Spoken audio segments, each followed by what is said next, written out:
প্রিয় ভিউয়ার্স, শখের রাজা শেখ আমারের পক্ষ থেকে সকলকে প্রীতি ও শুভেচ্ছা জানিয়ে শুরু করছি আজকের নিত্য নতুন ভিডিওটি। যারা দেশে এবং বিদেশে কাছে এবং দূরে থেকে আমার ভিডিওর সাথে যারা সম্পৃক্ত আছেন তাদেরকে জানাই আন্তরিক প্রীতি ও শুভেচ্ছা। আশা করি সকলেই ভালো আছেন, সুস্থ আছেন। ভালো থাকেন, সুস্থ থাকেন, এটা আমি সর্বদাই কামনা করে থাকি। যাই হোক, আজকের আলোচ্য বিষয় আমার দ্বিতীয় ধাপের রাজহাঁসের বাচ্চা ফুটতেছে পর্যায়ক্রমে। এখন রাজহাঁসের বাচ্চা ফুটার পর অর্থাৎ ডিম থেকে বের হওয়ার সাথে সাথে আমি কি করি এই বিষয় নিয়ে আলোচনা করব, এবং কি খাওয়ানো হয়, কিভাবে খাওয়ানো হয়, অর্থাৎ কোন রুটিনে খাওয়াতে হয় এই বিষয় নিয়ে আজকে আলোচনা করব। আমার ভিডিওটি না টেনে আস্তে আস্তে ধীরে সুস্থে কথাগুলি শুনেন। যারা কামার করবেন বা যাদের কামার আছে তাদের অনেকটা উপকারে আসতে পারে। যাই হোক প্রিয় ভিউয়ার্স, যারা আমার চ্যানেলটি এখনও সাবস্ক্রাইব করেন নাই, নিত্য নতুন ভিডিও পাইতে সাবস্ক্রাইব করে রাখবেন।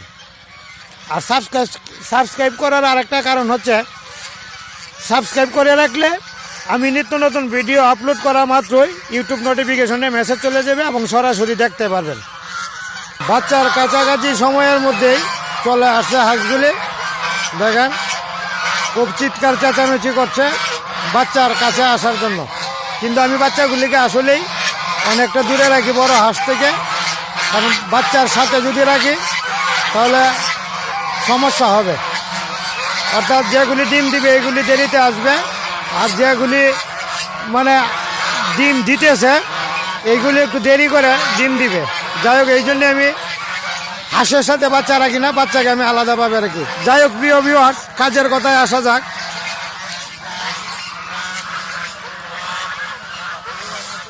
বাচ্চাগুলি, এই যে বাচ্চাগুলি দেখাইতেছি, বাচ্চা প্রথম দিন যেদিন থেকে বের হয় আমি একদিন তাপ দেওয়ার জন্য আমি বাচ্চাগুলিকে কি করি, হাঁসের নিচে রেখে দিই। পরিপূর্ণ তাপ দেওয়ার পরে বাচ্চাগুলিকে সরিয়ে ফেলি, সরিয়ে দূরে রাখি। এবং প্রথম দিন বাচ্চাগুলি বের হওয়ার জন্যই বা বের হওয়ার পরেই আমি একটা ছোট্ট কাছার মধ্যে নিচে পাটের ছালা ছিঁড়ে দিয়েছি, এরপরে একটু কম্বল দিয়েছি, উপরে পাটের ছালা দিয়ে ঢেকে দিয়েছি যাতে বাতাস চলাচল একটু খুব কম করে, ঠান্ডা কম লাগে। এবং এটার নিচে বাল্ব ফিটিং করে দিয়েছি। এই 5টা 7টা করে বাচ্চা প্রতিদিনই বের হয়। এখানে রাখি আমি 2 দিন রাখার পর প্রথম দিন কোনো কিছু খাবার দেই না, দ্বিতীয় দিন একটু খাবার দেই, মুড়ি পানিতে ভিজিয়ে, লাইসোবিট আছে ওইটা দিয়ে ভিজিয়ে শুধু মুড়ি খাবার দেই। এরপর দিন হালকা ফিট খাবার ওই পানিতে একটু ভিজিয়ে হালকা হালকা করে দেই। তৃতীয় দিন, প্রথম দিন খাবার দেই না, দ্বিতীয় দিন মুড়ি দেই, তৃতীয় দিন ফিট খাবার হালকা হালকা করে দেই। এভাবেই চলে। পর্যায়ক্রমে ফিট খাবারটা একটু বাড়িয়ে দেই। পঞ্চম এবং ষষ্ঠম দিন থেকে একটু খাদ্য আরেকটু বাড়িয়ে দিই। 10ম দিন থেকে শুরু করি হালকা ভাত দেওয়া, হালকা ভাত অর্থাৎ নরম করে গরম গরম হালকা ভাত দিই। দেওয়ার পরে বাচ্চাগুলি দেখবেন গ্রুতে আসবে বেশি। অর্থাৎ ফিট খাবারটা স্বাস্থ্যের জন্য ভালো, ভাত এটাও স্বাস্থ্যের জন্য ভালো। আর সর্বক্ষণ পানি, এই যে ট্যাঙ্কি আছে ছোটো, এই যে ছোটো ট্যাঙ্কি, ট্যাঙ্কির মধ্যে পানি সবসময় ভরে রাখি। আর আমার বোর্ডিং যে ঘর আছে এই ঘরের ভিতরে ওই যে এইভাবে পাটের বস্তা আছে, বস্তা বা ছালা যেটা যে নামি আপনারা ডাকেন, ওই বস্তার মধ্যে ফিট খাবার পর্যাপ্ত পরিমাণে দিয়ে রাখি। আর এক জায়গায় আছে আপনার ভাত দিয়ে রাখি। ভাতটা আবার আমি দিনে 10টায় বা 10:30, তো রুদ্রটা যখন চড়া হয় তখন আমি ভাত দিই। কারণ ভাতের সাথে হালকা কুসুম গরম পানি দিয়ে ভাতগুলিকে একটু কচলিয়ে বা নরম করে দিতে হয়। আর এটা রুদ্র ওঠার পরে আমি দেই, যাতে শরীর ভাত খাওয়ার সময় কিন্তু শরীর একটু ভিজে যায়। হালকা পাতলা পানির ছিটা বা পানির কণা উপরে পরে রুদ্রের মধ্যে ভাতগুলি দেই, যাতে এই পানিটা তাদের কোনো ক্ষতি করতে না পারে। আবার 1টা থেকে 2টার মধ্যে আবার হালকা ভাত দিই। তো ভাতগুলি খাওয়ার সময় ভাতের মধ্যে তো হালকা পানি দিতে হয়, শুকনো ভাতটা খাইতে পারে না, গলায় আটকা ধরতে পারে। আর ভাতটা যেহেতু একটু বড়, কষলিয়ে দিই। তা খাওয়ার সময় কিছু পানি শরীরে পড়ে, এইগুলি রুদ্রে তাপিয়ে শুকিয়ে যায়। এরপরে আমি কি করি, বিকেলবেলা ভাত দিই না, রাতেও আমি ভাত দিই না, কারণ শরীর ভিজতে পারে। 2বার ভাত দিই, আর বাকি সময় ফিট খাবারের মধ্যে থাকে। আর হালকা পাতলা খাবার দেই, অর্থাৎ পাতাকপি যেটা কুচি কুচি করে বলে অল্প করে দেই। এইটা হলো একটা খাবার। আর আগামীকাল থেকে আমি আরেকটা খাবার দিব, ওইটাকে আমরা খেতাপুরি বা ওই চটা ঘাস নামে ডাকি। এইটার কয়েকটা ডুকা কুচি কুচি করে বলে দেয়া থাকি। এইগুলি অভ্যস্ত করতেছি। এই হইল আমার এই 15 দিন পর্যন্ত এই যত্নেই থাকবে আমার হাঁসগুলি, অর্থাৎ হাঁসের বাচ্চাগুলিকে আমি এইভাবেই যত্ন করে রাখি 15 দিন পর্যন্ত। 15 দিনের পরে মানে হরদম মাঠে ছাড়া থাকবে।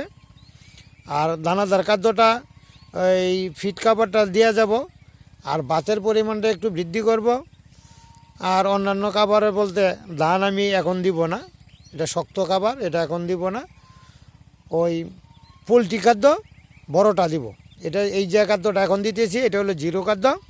আর পরে যেটা দিব এটা হলো বড় খাদ্যটা। তো জিরো খাদ্যের পরেই আমি বড় খাদ্যটা দিব। অনেকেই জিরো খাদ্যটা দেয় 1 থেকে 35 দিন পর্যন্ত, আমি 1 থেকে 15 দিন পর্যন্ত জিরো খাদ্যটা দিয়ে থাকি, পরে বড় খাদ্যটা দিয়ে থাকি। কারণ বড় খাদ্যটার দামেও একটু সাশ্রয়, আর এই খাদ্যটা আস্তে আস্তে অভ্যস্ত করতে হয়, যেহেতু এই বাচ্চা সংখ্যা বেশি হবে, সুতরাং বড় খাদ্যটা আস্তে আস্তে ধরাইয়া দিতেছি। ওইখান থেকে যে বাচ্চাগুলি বড় হবে এইগুলিকে আলাদা একটা সেটে রাখবো, আর যেগুলি একটু ছোটো থাকবে পরবর্তী বাচ্চা যেগুলি আসবে এইগুলির জন্য জিরো খাদ্যতেই রাখবো। তো আমার হাঁসের বাচ্চার প্রক্রিয়া হচ্ছে 2টা, একটা হলো বড় খাদ্যের জন্য, একটা হলো ছোটো খাদ্যের জন্য। তো এটা ছিল আমার বাচ্চা লালন পালন করার প্রক্রিয়া বা পদ্ধতি। যাই হোক প্রিয় ভিউয়ার্স, যারা বাচ্চা নিতে ইচ্ছুক যোগাযোগ করতে পারেন। স্থানীয়ভাবে যদি হয় সবচেয়ে ভালো হয়, খামারে এসে বাচ্চা নিয়ে যাবেন। আর যদি দূরে হয় আমি বাচ্চা ডেলিভারি দিয়ে দিব, ক্যাশ পেমেন্ট হবে, বাচ্চা পেয়ে যাবেন। আর যারা আমার চ্যানেলটি এখনও সাবস্ক্রাইব করেন নাই, নিত্য নতুন ভিডিও পাইতে আমার চ্যানেলটিকে সাবস্ক্রাইব করে আমার চ্যানেলটির পাশে থাকবেন।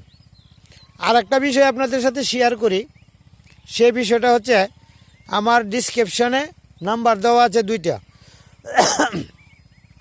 1 নাম্বারটা হচ্ছে ইউটিউব, এরপরে মেসেঞ্জার, ইমো, হোয়াটসঅ্যাপ, টুইটার। এটার নাম্বারটা হচ্ছে 01701433825। আমি আবারও বলছি 01701433825। এটা গ্রামীণ নাম্বার, এটা আমার অনলাইন নাম্বার। দেশে বিদেশে যেখান থেকে পারেন হোয়াটসঅ্যাপে কথা বলতে পারবেন।